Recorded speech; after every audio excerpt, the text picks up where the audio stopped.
سیدنا ابو ہریرہ رضی اللہ تعالیٰ عنہ فرماتے ہیں کہ حضور نبی کریم صلی اللہ علیہ وسلم کے وصال مبارک کے بعد کسی ایک جمعرات کی صبح کو ہم بیٹھے ہوئے تھے کہ اونٹ پر سوار ایک سفید ریش بوڑھا آیا۔ اس نے اپنی سواری کو مسجد کے دروازے پر باندھا اور یہ کہتے ہوئے اندر داخل ہوا، تم پر سلامتی اور اللہ کی رحمت نازل ہو کہ تم میں اللہ کے رسول محمد صلی اللہ علیہ وسلم موجود ہے۔ حضرت علی رضی اللہ تعالیٰ عنہ نے فرمایا، اے حضور صلی اللہ علیہ وسلم کے بارے میں پوچھنے والے، تجھے آپ صلی اللہ علیہ وسلم سے کیا کام ہے؟ اس نے کہا کہ میں یہودی علماء میں سے ہوں اور اسی سال سے تورات کا مطالعہ کر رہا ہوں۔ اس میں کچھ مقامات پر اللہ تعالیٰ نے اپنے نبی محمد صلی اللہ علیہ وسلم کا ذکر بڑی تفصیل سے کیا ہے اور میں اس ذکر سے متاثر ہو کر آیا ہوں۔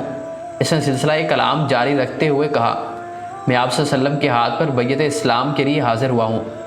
حضرت علی رضی اللہ تعالیٰ عنہ نے اسے بتایا کہ آپ صلی اللہ علیہ وسلم کا تو وصال ہو چکا ہے۔ اس پر اس عالم نے افسوس کا اظہار شروع کر دیا اور کہا کہ تم میں ان کی اولاد ہے۔ حضرت علی رضی اللہ تعالیٰ عنہ نے حضرت بلال رضی اللہ تعالیٰ عنہ سے کہا کہ اسے سیدنا فاطمہ رضی اللہ تعالیٰ عنہ کے پاس لے جاؤ۔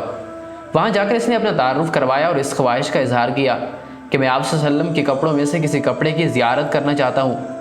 حضرت سیدہ عالم رضی اللہ تعالیٰ عنہ اپنے شہزادے امام حسین علیہ السلام سے فرمایا، وہ کپڑا لاؤ جو آپ صلی اللہ علیہ وسلم نے بوقت وصال پہنا ہوا تھا۔ جب وہ کپڑا لایا گیا تو اس عالم نے اسے اپنے چہرے پر ڈال لیا۔ وہ اس کی خوشبو کو سونگتا اور خوشبو سونگتے ہوئے بار بار کہتا، اس صاحب سوگ پر میرے ماں باپ قربان ہوں۔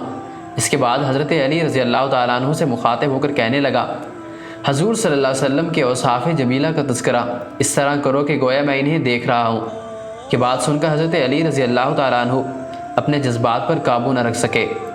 حضرت علی رضی اللہ تعالیٰ عنہ شدت کے ساتھ رو پڑے اور کہنے لگے، اے سائل خدا کی قسم، آپ صلی اللہ علیہ وسلم کی زیارت کا جس قدر تجھے اشتیاق ہے، مجھے اس سے کہیں بڑھ کر اپنے حبیب صلی اللہ علیہ وسلم کی ملاقات کا شوق ہے۔ بعد ازاں سیدنا علی المرتضیٰ رضی اللہ تعالیٰ عنہ نے حضور نبی کریم صلی اللہ علیہ وسلم کے حلیہ اور سراپا مبارک کا ذکر بڑی تفصیل سے فرمایا، جس کی تصدیق اس یہودی عالم نے سابقہ کتب سماوی کی روشنی میں کی اور مسلمان ہو گیا۔